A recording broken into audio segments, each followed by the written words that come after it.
agradezco a todos, desde el colegio a la ATI que colaboró con nosotros en esta capacitación y en otras, a Martín, y bueno, a todos por estar aquí presentes. Muchas gracias. Martín, te paso la palabra y estoy acá, me quedo en silencio. Bueno, igual cualquier cosa. Yo sé que estás ahí. Eh, bueno, Estoy por las acá dudas. y voy a ir respondiendo a los mensajes por el chat. Ay, buenísimo, buenísimo, muchas gracias. Yo creo que también, bueno, por ahora dejo la camarita encendida. Si ustedes ven que está como en el medio de la información, avísenme y la apago, ¿está bien?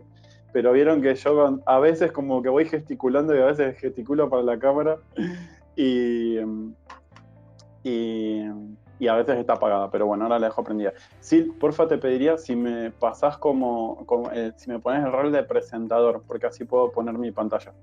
O también puedes pedirme que comparta pantalla. Ya lo hago.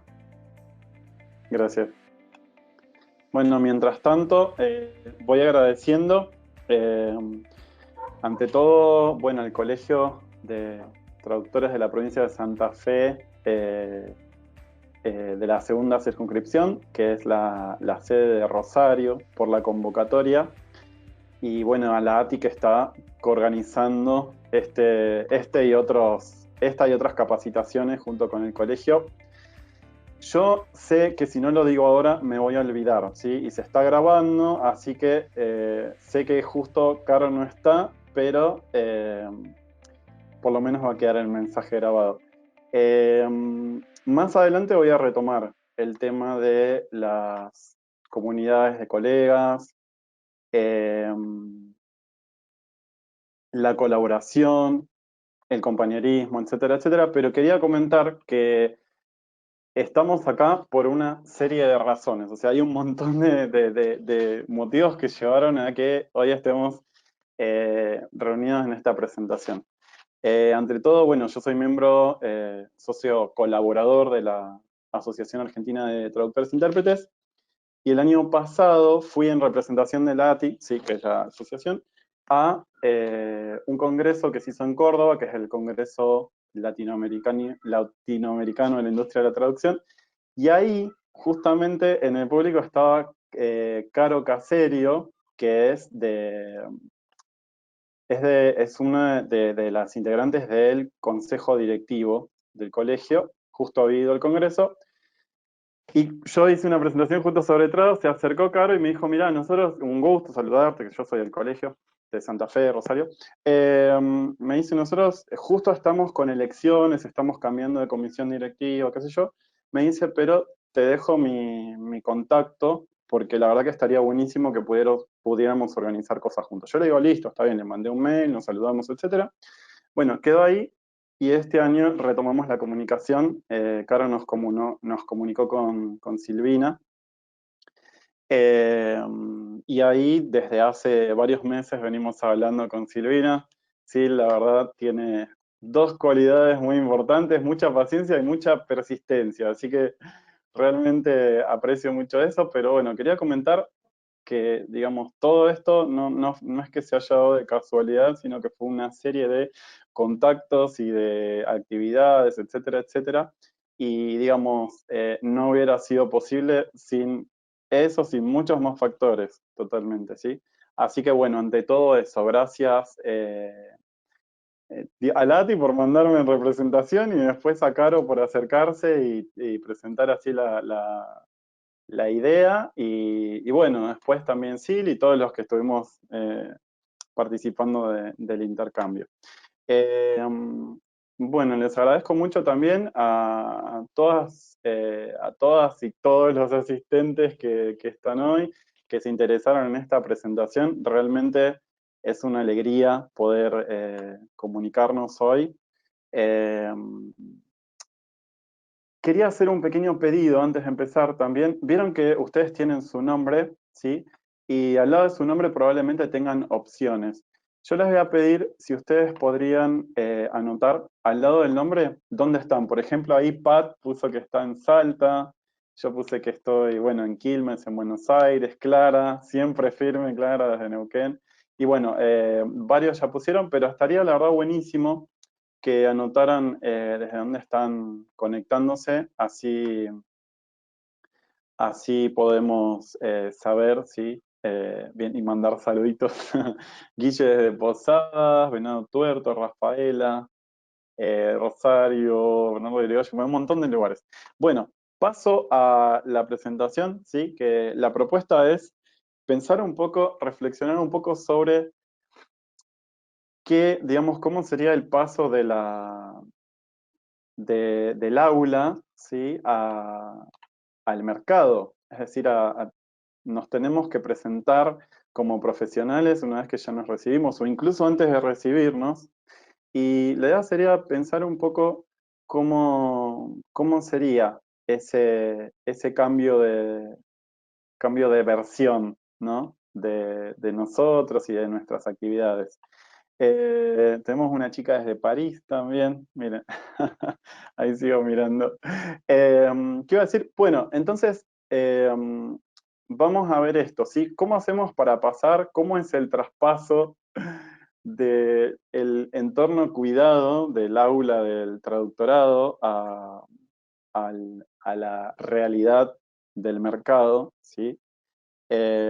Y quizás por momentos también sea un recorrido que nos lleve a pensar no solo en el mercado de la traducción, sino también en otros mercados. Ya veremos en qué momento, ya les voy a comentar en qué momento estaría sucediendo eso. Wow, anotaron un montón de lugares. Muchas gracias por comentar. Ante todo les quería comentar esto, el aviso, el disclaimer, ¿sí? Para quienes hacen inglés y español. Un pequeño aviso que es para comentarles de dónde es que yo saco toda esta información y de dónde voy recopilando esta información. Y lo primero sería, bueno, comentarios de colegas, ¿sí? Porque por suerte tengo comunicación con bastantes colegas. Noticias del rubro, esto suena, ahora que lo estoy mirando, al principio sonaba un poco más serio y ahora me suena como medio como los chismes que me llegan del rubro, pero bueno, en realidad no estaba pensado de esa forma, sino desde el lado de cómo nos enteramos y cómo nos llegan las novedades de nuestra industria o de nuestro mercado. Quizás depende, bueno, de cómo lo plantee cada uno, ¿sí? Yo la verdad lo veo más desde el lado del, digamos, el mercado. Me gusta más como concepto en general, así histórico, ¿no? Em, También experiencias propias, por supuesto, por la mayoría, qué sé yo hablo desde mi experiencia, desde lo que conozco también, y reconozco que hay mucha experiencia eh, que capaz por no conocerla me lleva a decir cosas que pueden ser un poco desacertadas. Entonces, por favor, tengan en cuenta eso. Yo hablo desde mi experiencia y, por supuesto, esa experiencia nutrida por el aporte de colegas, amigos, conocidos, etcétera, pero es completamente personal, completamente subjetiva y, como suelo decir cuando hago alguna presentación así, les pido por favor que tomen con pinzas todo lo que digo, no se lo tomen, digamos, como algo tan así, tan para, digamos, no es una fórmula, ni un 1 más 1 es 2 ni nada por el estilo. Simplemente les cuento, como decía en el título, solo una versión más de la vía traductoril, ¿sí? Y por otro lado, como quizás, ¿cómo se llama? Como algo que quizás les pase a ustedes, yo también lo cuento por tener conocimientos ajenos a nuestro campo, el campo de la traducción, porque no, digamos, no sé si lo comenté con todo el mundo, pero yo también soy profesor de natación. En un momento tuve como una crisis traductoril y agarré, digamos, pasé un poquito a explorar otros campos. Nunca dejé de trabajar como traductor, igual, nunca, desde que empecé a ejercer como traductor, nunca dejé de vivir de la traducción. Sin embargo, los conocimientos que vienen de otros lugares, por ejemplo, bueno, del profesorado de natación, a mí realmente me aceleraron y me optimizaron muchos procesos a la hora de sentarme a traducir, aunque no lo parezca. Por ejemplo, el tema de la toma de decisiones. Vieron que cuando estamos traduciendo podemos estar un montón tomando decisiones, y si estás en el agua y estás más de un minuto tomando una decisión, capaz que se te ahogó una persona. Entonces ahí hemos aceitado mucho algunas cuestiones. Bueno, algunas estaciones de nuestro recorrido, si bien no van a ver que estén esos títulos, las ideas, según la propuesta que habíamos armado con SIL, es hablar un poco de qué sería para nosotros el insertarnos en el mercado, porque capaz que estamos empezando, recién nos recibimos, o capaz que no, capaz que nos recibimos hace años y lo que estamos haciendo, por ejemplo, ¿no? Nos recibimos hace un montón, o hace un par de años, y nos dedicamos a otra cosa, o tenemos otra profesión y nos dedicamos a esa otra profesión, eh, y estamos retomando, ¿sí? El trabajo. Entonces vamos a ver algunos parecidos, diferencias, ventajas, desventajas. Vamos a ver qué necesitamos llevar, digamos, en la valijita como para salir a buscar trabajo, ¿sí? De traducción. Qué programas vamos a necesitar y qué equipos vamos a poder, vamos a precisar para hacer nuestros trabajos de traducción. Algunas habilidades muy generales y otras un poco más específicas para tener una buena base, ¿sí? De lo que vamos a hacer. Vamos a pensar un poquito qué onda en los primeros trabajos, ¿sí? Todo el mundo tiene experiencias muy diferentes de cómo fue su primer trabajo, de dónde vino, cómo fue, cómo salió, cómo se sintieron. Bueno, vamos a chusmear un poquito ahí qué onda. Vamos a hablar un poco de contactos y grupos en un sentido, digamos, desde algo muy específico hasta cuestiones mucho más amplias. Y por último, voy a dejar ahí picando una pelotita con el tema de la especialización, ¿sí? ¿Qué onda? ¿Nos especializamos? ¿No nos especializamos? ¿Qué hacemos? ¿Sí? Pero bueno, eso sería más o menos el recorrido que vamos a hacer. Por supuesto, sepan que yo siempre agarro así como me voy un poco por las ramas y después vuelvo, pero esa es la propuesta. Bueno, de todo, mi experiencia personal, ¿sí? Tincho, en el trago, yo me recibí en 2009, ¿está bien? Así que imagínense que muchas cosas han cambiado desde ese momento hasta ahora.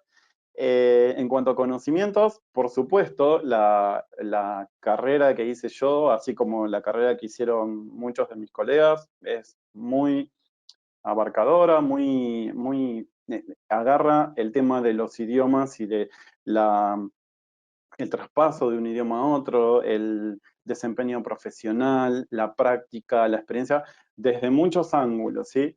O sea que la variedad de materias y temas en mi caso fue muy abarcadora, y de hecho me dio un pantallazo muy importante de cuántas posibilidades podía haber.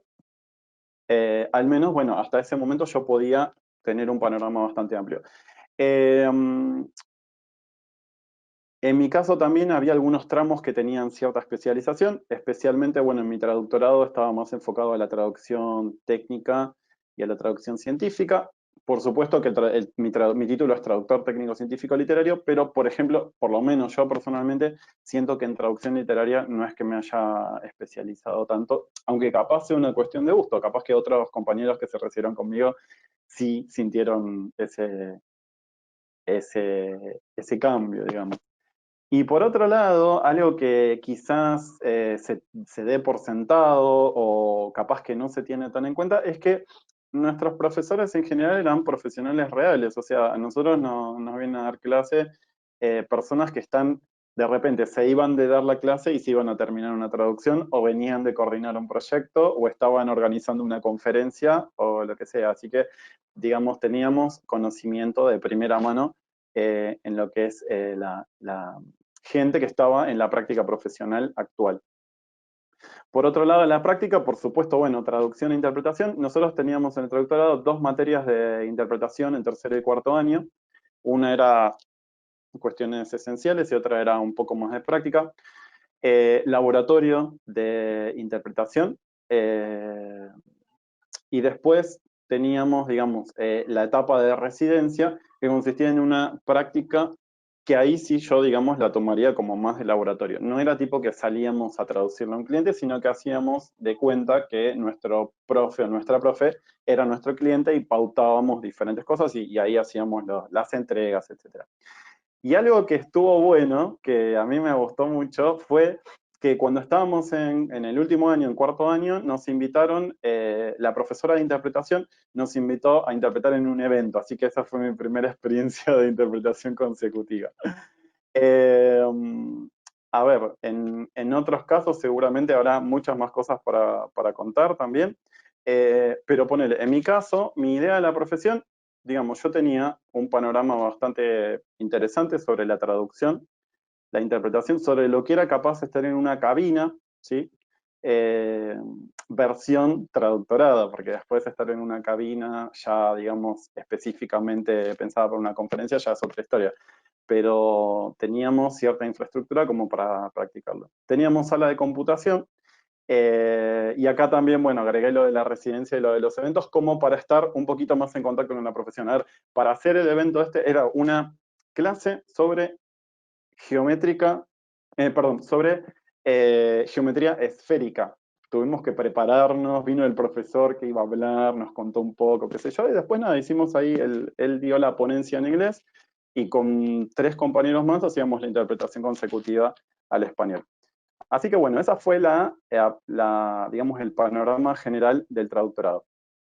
¿Qué características tuvo para mí?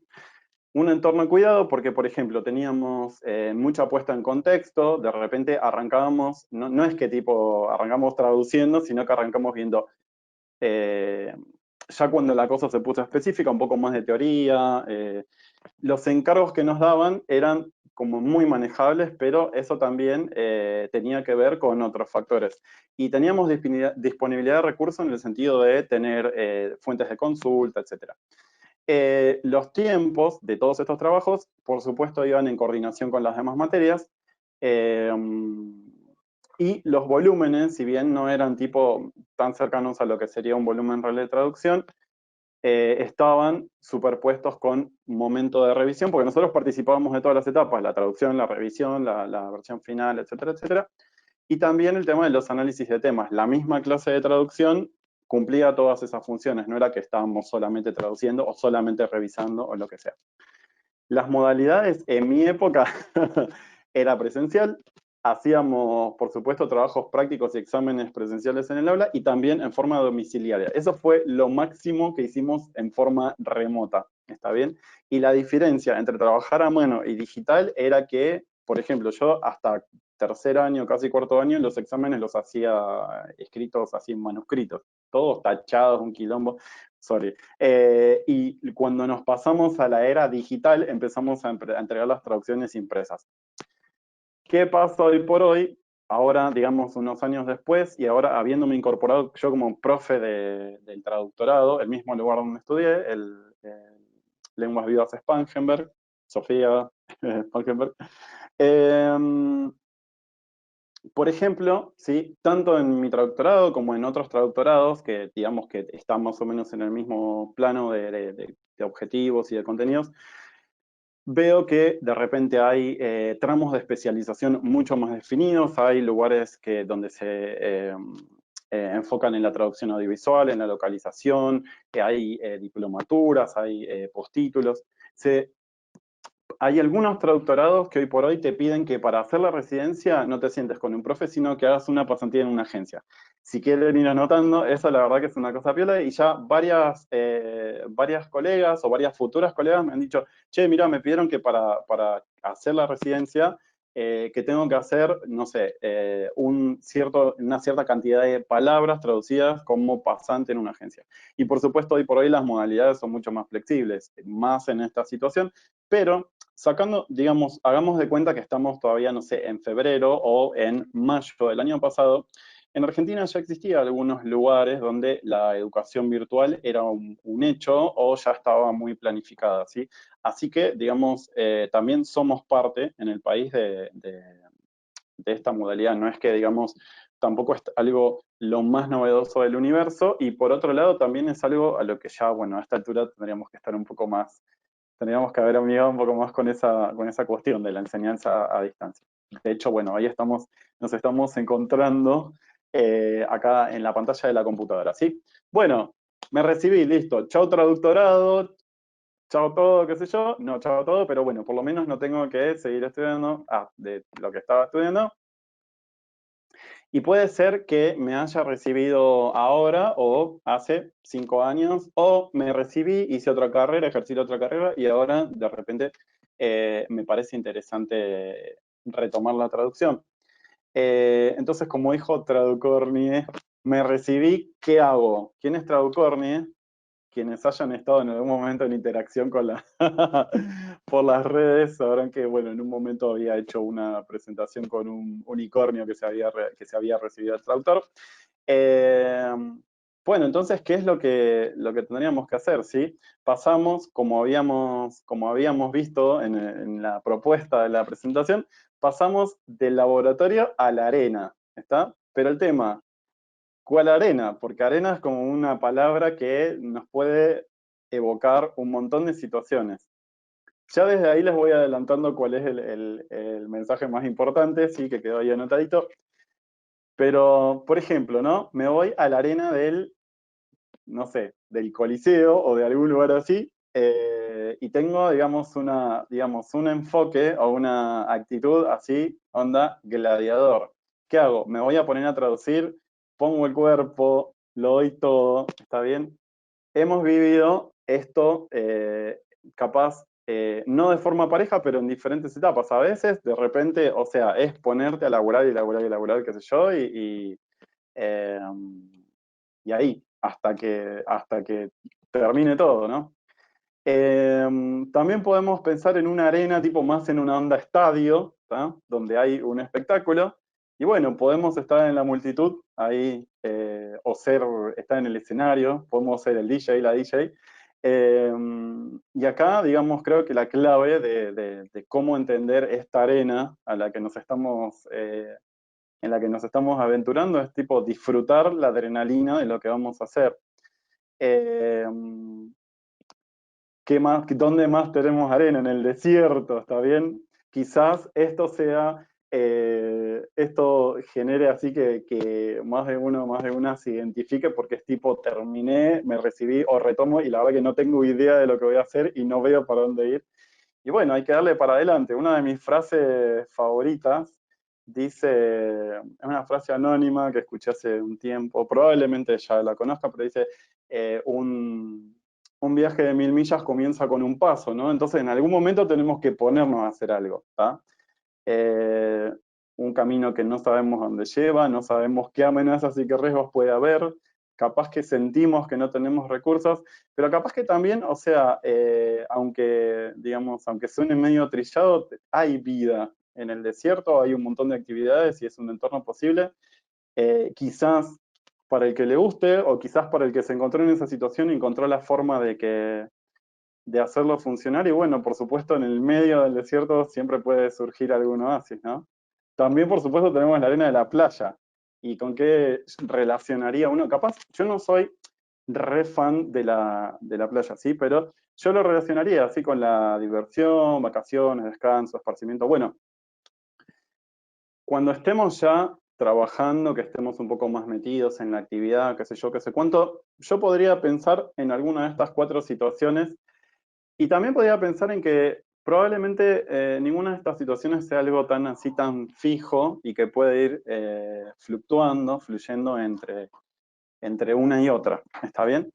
Pero bueno, para embarcarnos en alguna de estas situaciones vamos a necesitar estar equipados de alguna forma, ¿sí? Entonces vamos a chusmear algunos elementos que vamos a necesitar. Punto número 1 que vamos a necesitar es un currículum actualizado, ¿sí? Me faltó ahí poner actualizado, pero bueno, adecuado, traducido, porque nunca sabemos cuándo nos puede caer un cliente que no hable nuestro idioma, nuestra lengua materna, que hable en nuestro idioma de destino y que requiera algún servicio de nosotros en el que tengamos que comunicarnos en el otro idioma. Entonces, siempre está bueno tener nuestro CV traducido. Lo que suele pasar, lo que me suele pasar a mí es que tengo, por ejemplo, el CV traducido, yo lo tengo en español, traducido al inglés, y suelo dar el CV, hacer circular el CV más en español que en inglés. Eh, capaz que pasa al revés, capaz que se lo piden mucho en inglés y después lo van haciendo circular en español. Bueno, la idea sería tener la versión que más uso bien actualizada y traducirlo una vez cada tanto, ¿sí? Y tratar de que ese cada tanto no sea justo cuando me lo piden y que lo tengo que mandar mañana porque suele ser medio incómodo.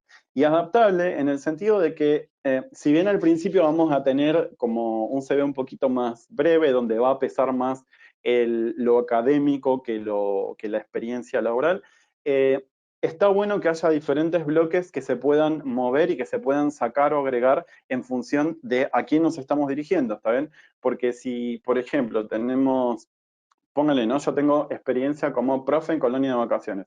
Si me van a contratar como PM, yo no sé si les interesa a mis futuros, a mis posibles empleadores, que, no sé, que yo tengo, no sé, tengo toda una lista de juegos y de actividades para chicos o lo que sea, ¿no? Entonces eso lo puedo sacar, pero hay un montón de otras cosas que son importantes. Las tarjetas. Está bueno hoy por hoy que hay tanto diseño y tanta cosa bonita dando vueltas, tener eh, tarjetas que, bueno, que a simple vista sean originales, con información que esté buena. Por un lado, el tema de la adecuación del CV y el tema de la información pertinente lo podría vincular de estas dos formas. Primero, la adecuación respecto de a quién lo estamos dirigiendo y digamos, respecto de la imagen también que nosotros queremos dar cuando lo presentamos. Y el tema de la información pertinente, que cuanta más información pongamos, sí, probablemente más posibilidades haya de que no lo lean, ¿tá? Entonces, la información puede centrarse no solo en lo que hacemos, sino también en lo que nos estamos preparando para hacer. Pongámosle, nos recibimos de traductores y estamos estudiando eh, organización de espectáculos, ¿sí? Podríamos ponerlo, si bien no va a ser nuestro servicio principal, en alguna parte agregar, ¿sí? O en algún lugar del CV, ¿sí? Otros intereses, organización de espectáculos. Como para ver, digamos, de que la información vaya apareciendo en algunos lugares. Y especialmente pongámosle, ¿no? Estamos viendo de postularnos para hacer eventos y estamos haciendo un curso de organización de eventos, directamente lo poníamos bien arriba. Está bueno también tener plantillas de presentación, de cotización, como para que nuestros presupuestos, cuando nos piden que nos presentemos a ofertar para un trabajo, siempre tengan información que esté organizada sistemáticamente y que nunca nos falte ningún dato, ¿sí? Porque a veces mandamos el presupuesto y nos faltan los plazos de entrega o los plazos de pago. Está bueno ponerle una fecha de vencimiento al presupuesto, es decir, una fecha de validez, porque si no, cuando presentamos un presupuesto, capaz que lo presentamos ahora y nos confirman en noviembre, y capaz que de acá en noviembre, especialmente teniendo en cuenta la situación de la Argentina, probablemente ese presupuesto ya no nos resulte tan competitivo o tan atractivo como cuando lo cotizamos, ¿está bien? Entonces, poner una validez. Por ejemplo, podríamos poner una validez a ver, tengo colegas que ponen una semana de validez, otras que ponen 2 semanas de validez, otras que ponen un mes. O capaz la otra, pasar un arancel y decir, estamos en mayo, en 3 meses hacemos una revisión de aranceles, o en 6 meses, etcétera, ¿sí? Pero de modo de tener un resguardo y de después no quedar así como, aunque suene feo, como enganchados con un trabajo que capaz que no nos cierra tanto, ¿sí? Otros elementos que nos van a servir mucho, por supuesto, van a ser los perfiles en redes, que pueden ser sociales o profesionales. Tenemos unas cuantas opciones. En las redes sociales, por supuesto, con varias y varios de ustedes nos seguimos por Instagram, ¿sí? Donde todo se vuelve un poquito más informal, pero también tendríamos que ver qué nivel de informalidad le damos a todo eso.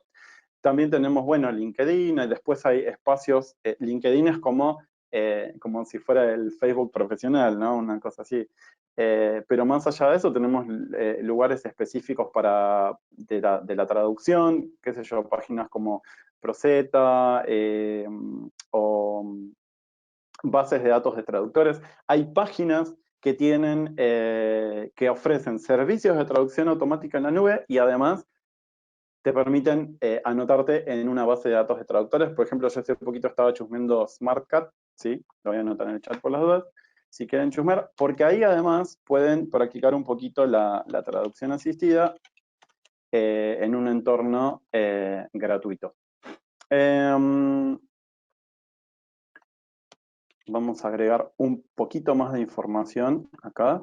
Por ejemplo, sumado al tema de los perfiles, está el tema de la imagen. ¿Está bien? Nosotros, la verdad que está bueno, no es obligatorio, además como traductores capaz que estamos muy cada uno en su casa haciendo la suya, pero si vamos a mostrar una imagen para los colegas, etcétera, etcétera, está bueno pensar, ¿sí?, en desarrollar una marca personal. Y esa marca personal se puede ver reflejada no solamente en la foto que me saco, sino también en cómo está armado mi CV, en cómo son mis tarjetas, en qué pongo mis perfiles, ¿está bien?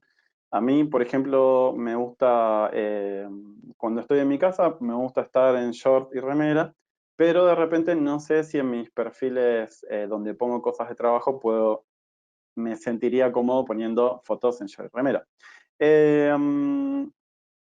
Y después, bueno, todo lo que sea, como les comentaba, vieron que son algunas nociones o algunos conocimientos que son ajenos a la profesión de la traducción. Podemos tener algunas ideas o algunas experiencias o estudios incluso en otras disciplinas y algunos que nos van a servir muchísimo a la hora de ponernos a traducir y promocionar nuestros servicios como traductores. Pueden ser marketing, negociación, organización, administración, aunque a simple vista quizás no les parezca que pueden llegar a necesitarlos, un dato importante para tener en cuenta a la hora de sentarnos a traducir es que no somos solamente la maquinita que procesa lo que entra y lo que sale, sino que también a veces terminamos siendo una pequeña empresa resumida en una persona, ¿sí? Así que tengan en cuenta eso. Por las dudas les recomiendo algunas páginas, ¿sí?, para el CV y para las tarjetas, quizás ya la conozcan, pero si no, lo anoto acá en el chat, se llama canva.com, ¿sí? En esa página hay un montón de plantillas que sirven para tomar diseños preconfigurados que realmente nos pueden ayudar a generar una linda imagen personal, comercial, profesional. Por ejemplo, mis tarjetas personales, yo las hice en Canva, ¿sí? Voy a ver si encuentro por ahí mientras les muestro la presentación, voy a ver si encuentro las que hice para el año pasado y ¿cómo se llama? Así las chusmean un poquito. A ver si están acá. Bueno, ya las voy a encontrar. Y después, bueno, para perfiles, si no tienen un perfil de LinkedIn o LinkedIn, dice Ana Laura Pagliaro, ¿cómo estás, Ana? Creo que hace bastante que no hablamos, pero habíamos estado en contacto hace un tiempo. También hay plantillas para CV que están muy buenas en Canva, sí, es cierto. Es cierto. La verdad que Canva, si no lo conocen, explórenlo porque hay muy lindas opciones. A ver si está acá.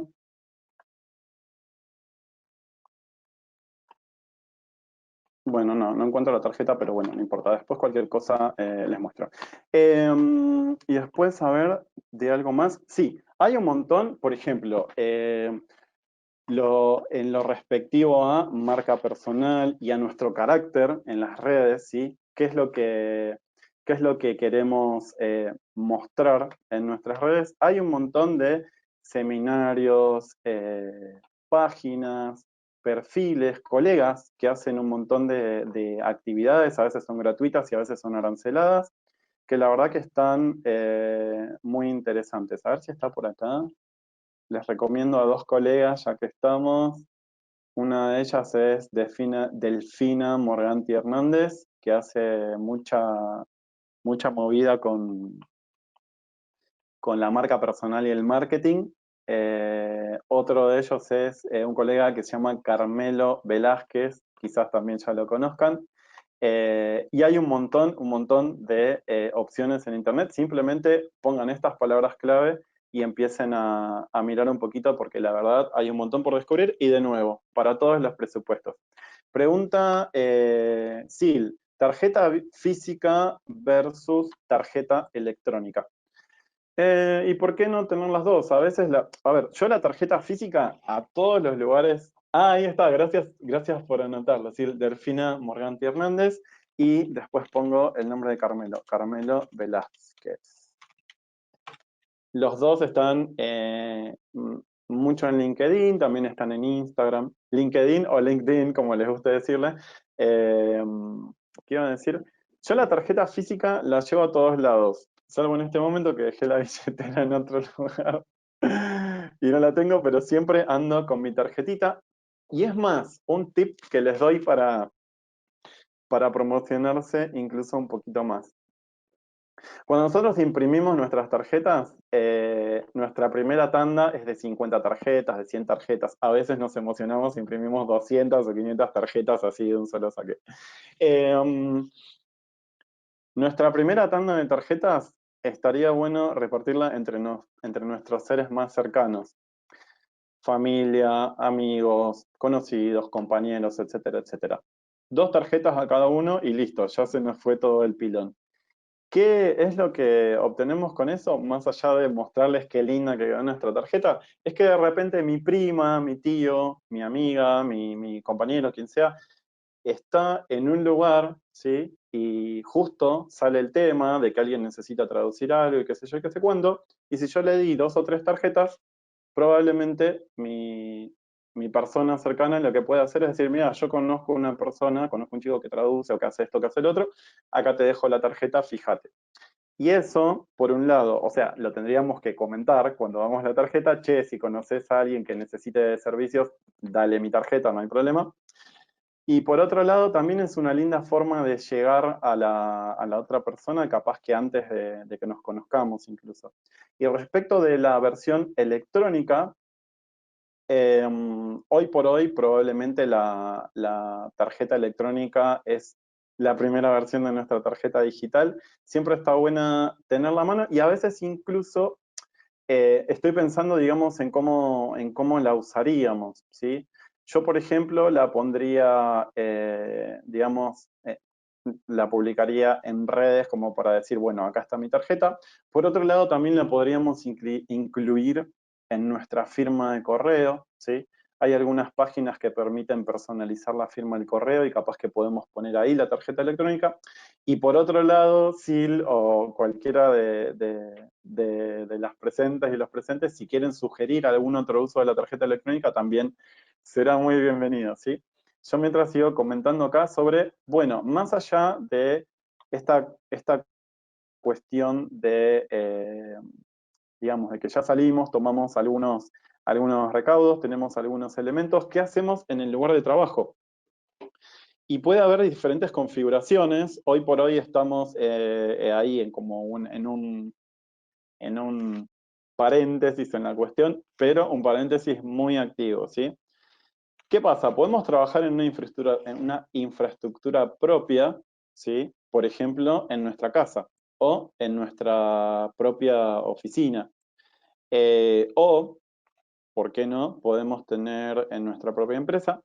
Y si no, podemos trabajar en una empresa que nos contrate a nosotros, ¿sí?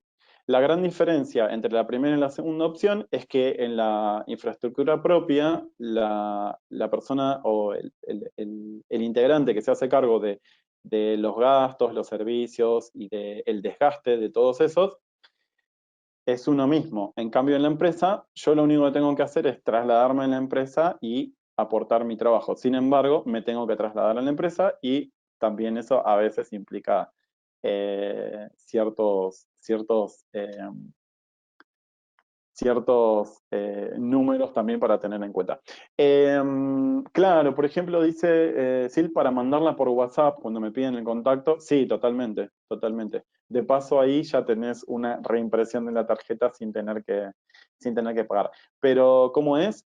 Por ejemplo, yo la tarjeta que hice, no sé si lo comenté muy claramente, pero me la hice en Canva, y cuando descargas las tarjetas de Canva te las descargas en formato PDF o formato PNG de imagen, ¿sí? Puedes descargarlo como una imagen o como un PDF, y ahí después la podés distribuir. Pero sí, totalmente. La verdad que sí, no lo había considerado de esa forma, está muy buena.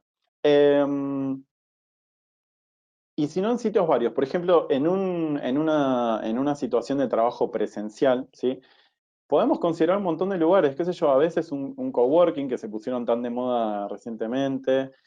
Ahora no sé cuál es la situación de los coworking, pero eh, hasta hace poco eran bastante, eh, era un furor bastante importante el de los coworking. Eh, a veces, esto lo comentaba la otra vez y alguien se reía, yo cuando ando por Capital voy a un lugar que se llama Tostado, que tiene espacios, tiene mesas con tablones, con adaptadores, cargador, tiene iluminación, música tranqui, qué sé yo, vienen y te preguntan si querés tomar algo, por supuesto que yo. Lo único que tiene es que después se fue demasiado el precio, pero bueno. Era un lindo lugar y podemos encontrar un montón de lugares así en Argentina o en cualquier lugar, porque últimamente es como que se ve mucho ese tipo de entorno para ir a tomar un café o para ir con la computadora a hacer algo. Los tipos de gastos implicados en cada una de las versiones son completamente diferentes, y capaz que de repente si voy a un lugar, a un coworking o a un café con la computadora, también tengo en cuenta de que tengo que sacar la computadora de mi casa. Respecto de los equipos, ¿sí? Para trabajar como traductores, bueno, vamos a precisar para estar comunicados un celular, para poder hacer nuestras traducciones si las hacemos en formato electrónico, ¿sí? Lo cual sería bastante el caso en estas épocas. Una computadora con todo lo que implica conexión, servicios, etcétera, etcétera. Y después vamos a pasar por una serie de recursos informáticos que también pueden ser un software esencial, ¿sí? Y un software especializado. A ver un segundo que quisiera ver una cosa.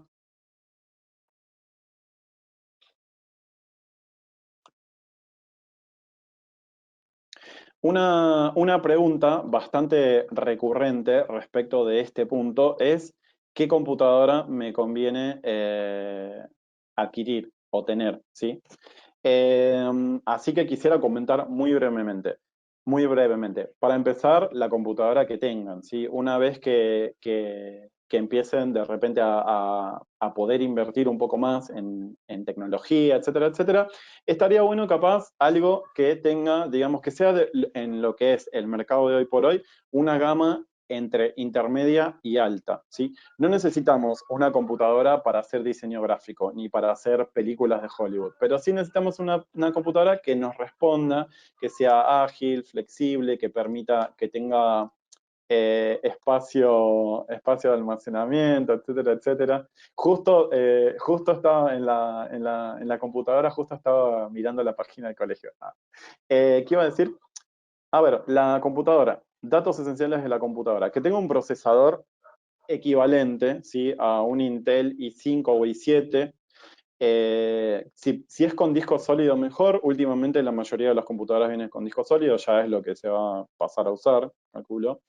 Yo diría ya 512 gigas, sí, perdón.